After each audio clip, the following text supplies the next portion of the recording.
Throughout history, not every war has been fought with guns or smoke. Some have been waged in silence, through whispers, manipulation, and betrayal, hidden behind polished smiles and diplomatic handshakes.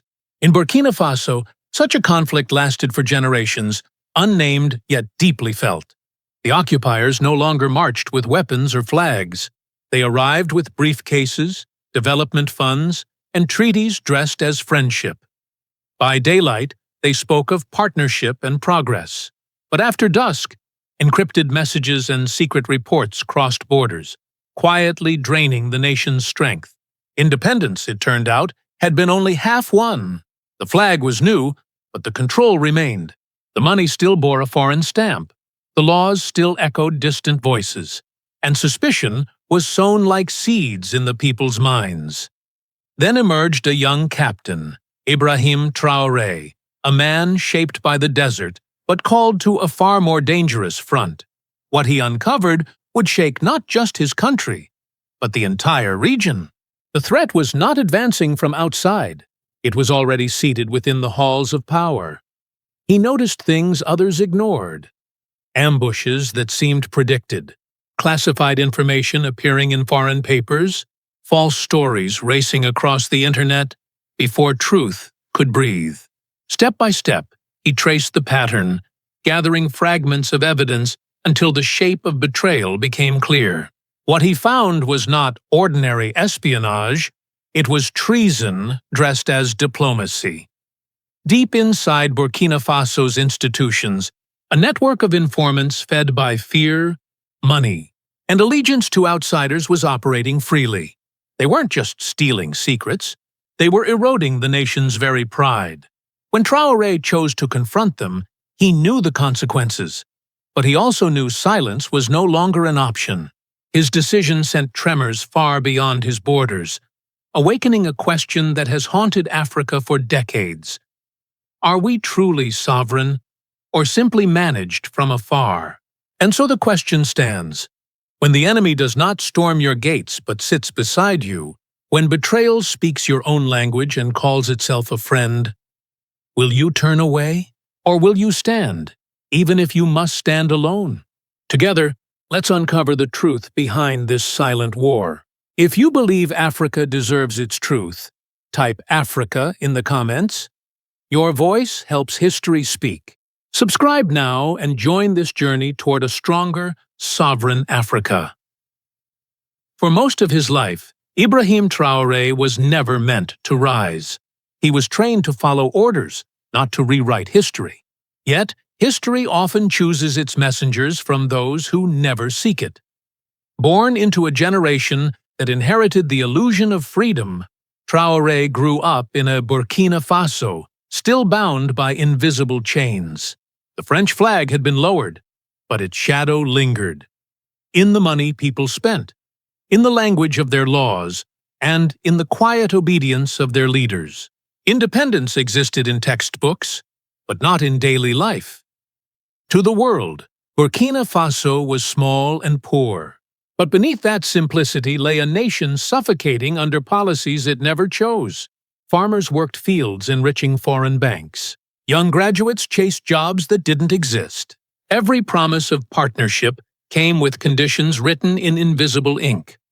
When Traoré joined the army, it wasn't ambition that drove him, it was purpose. The harsh Sahel taught him that real battles are fought for survival, not medals. He saw comrades die defending villages forgotten by politics, and foreign soldiers arrive as saviors only to leave as occupiers. Each loss, each betrayal deepened his conviction. The enemy wasn't always the one holding a gun. By the time he reached Ouagadougou, he understood the nation's wounds ran deeper than poverty or war. They were mental, the scars of dependence. Institutions that claimed to serve the people were bound to foreign interests. Economic reforms felt like new forms of debt. Even ECOWAS, once a dream of African unity, had become a convenient mask. African hands enforcing Western will. The realization came slowly. Diplomatic cables arrived before meetings ended. News stories appeared with information only insiders could know. Raids were anticipated before they began. None of it added up, until he began connecting the dots. With a soldier's instinct and a strategist's patience, Traoré collected evidence from conversations, patterns, and timing. Who met whom? Who funded what? And why did every leak favor the same foreign powers? The deeper he looked, the clearer the pattern became. This was not coincidence. It was design. Beneath layers of diplomacy, he found a web of influence. Officials, NGO intermediaries, even advisors, all ensuring Burkina Faso remained predictable and divided. For decades, this system ran flawlessly. Foreign consultants shaped policy, aid funds financed manipulation, and reports written abroad defined the nation's future. It was a war fought in headlines, not battlefields. When proof surfaced, messages, bank transfers, meeting notes, Traoré faced a choice few leaders have: stay silent and safe, or speak and risk everything. He chose truth. It wasn't just defiance, it was faith. Faith in his people's ability to bear it, and in the idea that sovereignty means nothing unless defended, even from within. When the first arrests came, Ouagadougou froze. Names once untouchable were questioned. Offices once sacred were raided. For the first time in decades, power seemed to serve the people, not rule them. His message was simple, but seismic. Independence without control of your own institutions is an illusion. As long as others dictate what you believe, publish, and fear, you are not free. What set Traoré apart wasn't his uniform, but his understanding that modern warfare is no longer fought with bullets, but with information, loyalty, and narrative. Whoever controls those controls the future. He chose that battlefield, confronting the empire of influence that had chained Africa long after the colonizers left. In naming the unseen enemy, he did what few dared. He broke the spell. To some, he was reckless. To others, revolutionary. But to his people, he was the first in a generation to call things by their true name. Do you think Africa's enemies still wear foreign uniforms or local faces? Drop your thoughts in the comments. When the first whispers reached the palace, they seemed harmless. A rumor here, a coincidence there. But to Ibrahim Traoré, patterns were never accidents. Years in the Sahel had taught him one lesson. When danger hides, silence is its loudest signal. He began quietly, asking questions no one dared. Why did raids fail before they began? Why did classified documents appear in foreign papers within hours? Why did foreign NGOs seem better informed than ministries themselves? Bit by bit, the truth surfaced, not through grand confessions, but through the small, careless traces left behind. Every conversation became a clue, every leak a breadcrumb. The young officer who once tracked insurgents in the desert was now hunting an enemy without borders or conscience. Only a handful of trusted men knew what he was doing. Each night, the evidence grew. Coded messages, suspicious money transfers, unrecorded meetings between local officials and foreign diplomats. Soon, the picture was undeniable. This was no loose web of informants, but a full-scale espionage network buried inside ministries, aid agencies, and even the army itself. Some of its agents were Africans educated abroad, reformers by day, informants by night. Others wore foreign badges of cooperation while mapping out the nation's resources, alliances, and weaknesses. It was a system built to preserve the illusion of sovereignty, a country appearing free while every decision passed through unseen hands. For decades, it worked flawlessly, until someone finally saw it and refused to look away. Traoré's response was deliberate. He didn't shout or accuse. He listened, documented, and waited. One rash move could break the fragile unity of his nation. The enemy wanted chaos. He would answer with order. Months of silent preparation led to one decisive strike. When the arrests began, they hit like lightning from a clear sky. Officials once untouchable were escorted from offices. Diplomatic immunity was stripped overnight. Compounds long considered off-limits were raided by national security. The evidence, bank records, encrypted messages, voice tapes, told a story no one could deny. Burkina Faso awoke to headlines that would redefine its history. The whispers that once divided its people now united them in shock. Markets went silent. Radios buzzed. For the first time in years, the nation spoke not of fear, but of truth. Then came something unexpected: pride.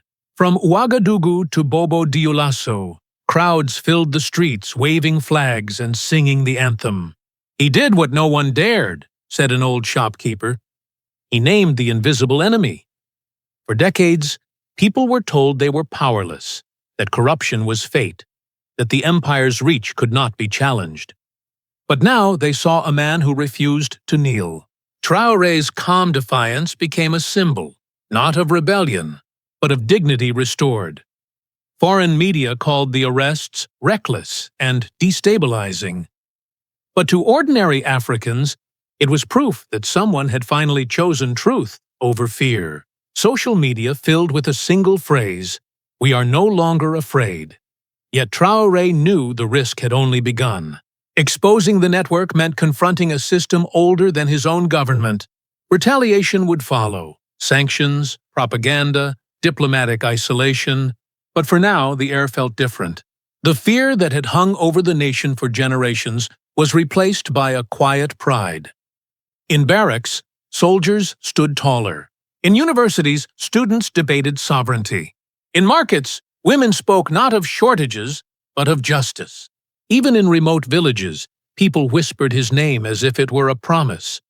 That truth, once spoken, could never again be silenced. But truth is a double-edged sword. It can free a nation or make it a target. By bringing light to the shadows, Traoré had restored his people's pride while drawing the ire of those who preferred Africa silent. There was no turning back. The line was drawn not between nations, but between those who believed in dignity and those who profited from deception. Burkina Faso's struggle was no longer for territory or wealth. It was for identity, the right to choose its own destiny. And in that fight, truth had become the sharpest weapon of all. If you believe truth is Africa's most powerful weapon, say Traoré in the comments. When the arrests in Ouagadougou made global headlines, Paris was the first to tremble. Inside the Élysée, the news struck like a thunderclap. A young African captain had done the unthinkable. He had named the empire aloud. For France, it wasn't just embarrassment. It was exposure. Diplomats scrambled for statements, but every word only tightened the noose. To condemn the arrests was to admit France's lingering hand in Burkina Faso's affairs. To stay silent was to appear guilty. In that impossible balance, the mask of composure began to slip.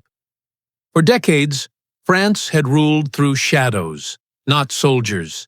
Influence, not invasion. A few advisors, a few aid programs, and policies bent quietly toward Paris. But now, that illusion was shattered on live television. The empire's fingerprints were visible, and no amount of diplomacy could erase them. Publicly, the French government spoke of clarity and due process. Privately, anger burned. How could a nation once labeled fragile turn the narrative against its former master? How could a 36-year-old captain outmaneuver diplomats and intelligence veterans? Overnight, French media shifted tone. Out went the pity. In came the warning. The same outlets that once called Burkina Faso a victim of instability now warned of a dangerous populist threatening regional order. It was the oldest tactic. When you can't disprove the message, discredit the messenger. But this time, the narrative met resistance. African journalists, thinkers, and citizens pushed back, exposing hypocrisy. They reminded the world that the same France now calling Traoré a dictator had long embraced autocrats who served its interests. For the first time in decades, the moral language of empire was losing its power. Across West Africa, ECOWAS was in disarray. Once a symbol of unity, it now looked like a tool of pressure. In private meetings, tempers flared. Nigeria and Senegal demanded sanctions, warning that mutiny must not be rewarded. But Mali, Niger, and Guinea refused, fearing that punishing Burkina Faso would spark revolts in their own streets. Week by week, the divide deepened. Ministers whispered about an African Spring, a chain reaction of nations questioning alliances shaped by colonial logic. The polite choreography of ECOWAS meetings gave way to tension and mistrust. The illusion of regional unity was cracking. In Paris, officials feared what they called the contagion effect. If one small country could cast off foreign control and survive, what would stop the rest? The fear wasn't about Burkina Faso's power, but about its example. Traoré had given shape to an idea France had long tried to suppress, that sovereignty didn't require permission. Across the Atlantic, Washington watched carefully. U.S. officials called it a developing situation, avoiding any hint of interference. But inside policy circles, alarm grew. Analysts warned that the Sahel was becoming the new Cold War frontier. For America, the dilemma was familiar. In the last century, it had watched nationalist movements in Asia and Latin America rise and fall, crushed not by weakness, but by geopolitics. Now Africa seemed poised for its own version of that story. A young leader had defied a Western power and survived the first strike. Would others follow? Commentators drew parallels. Traoré as a modern Lumumba, Sankara, or even Gaddafi. Men who challenged empire and paid with their lives. Would he suffer their fate or rewrite their ending? Talk shows debated his motives. Some dismissed him as anti-Western. Others saw something deeper. A generational revolt against hypocrisy, against aid that demanded obedience. Inside Africa, the tone was different. Those who had lived under partnerships saw Traoré's defiance not as radicalism, but as redemption. Across radios and classrooms, youth called it a turning point. The West called it risky. They called it necessary. In Washington, officials grew cautious. Harsh words would only make him stronger, so they spoke softly, of dialogue, stability, and cooperation, while watching from afar. Yet they understood something had shifted. The post-colonial script, Western command, African compliance, no longer guaranteed applause. What began as a scandal in Burkina Faso had become a mirror to the world. It revealed how fragile Western influence was when faced with a people who no longer believed in its promises. France's discomfort was political. America's was moral. Both claimed leadership built on values, now challenged by a young soldier from the Sahel. The irony was unmistakable. For decades, the West preached transparency and democracy. Yet when Traoré practiced them, exposing corruption and defending sovereignty, he was branded a threat. What they feared was not his actions, but what they symbolized, a continent awakening. As Western capitals debated how to respond, Africans had already decided. They didn't see a saint, but a reflection. Proof that courage was still possible in a world of compromise. So, the question remains, is this courage? Or the West's new fear? Tell us below. In the weeks after the arrests, Burkina Faso felt reborn. Fear, once the invisible chain around every conversation, began to fade. Markets that had murmured of scarcity now hummed with pride. In classrooms, teachers spoke not of foreign aid, but of self-reliance. Soldiers no longer whispered about betrayal. They stood taller, knowing loyalty had meaning again. For the first time in years, people felt ownership of their future.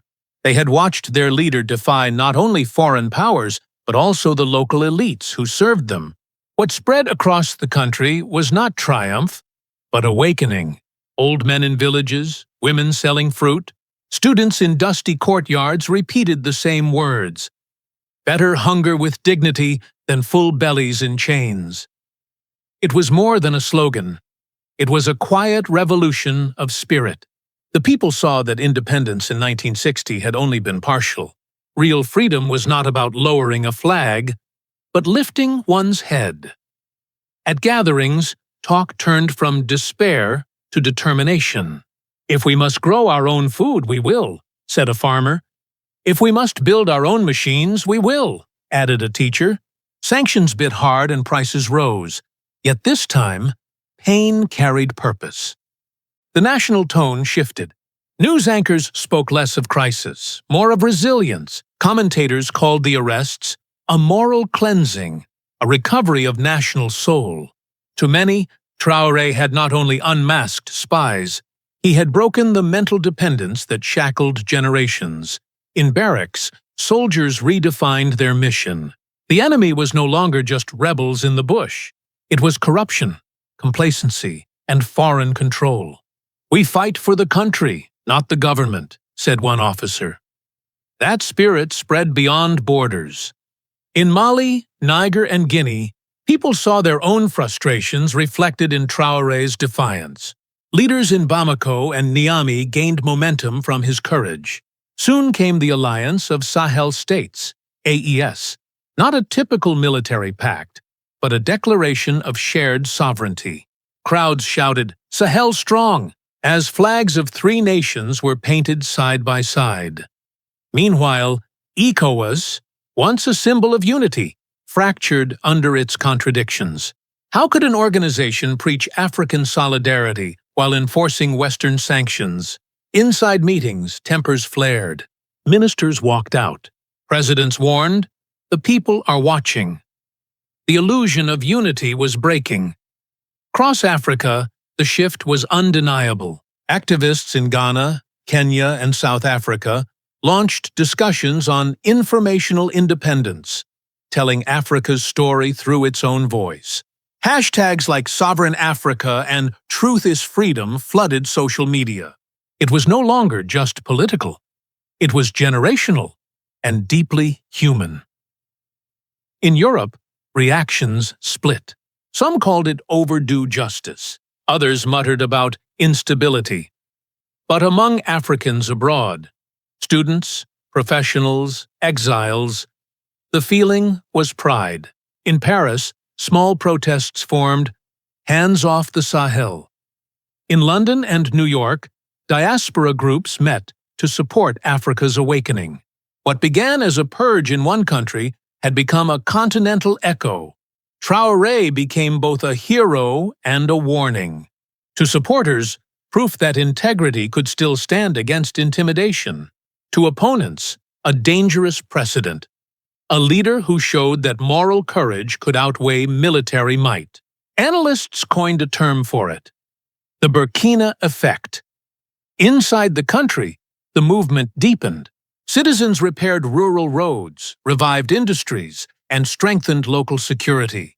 Religious leaders, Muslim, Christian, and traditional, shared one sermon: a nation that finds its soul cannot be conquered. The struggle remained hard. Sanctions drained resources. Trade routes faltered. Investors fled.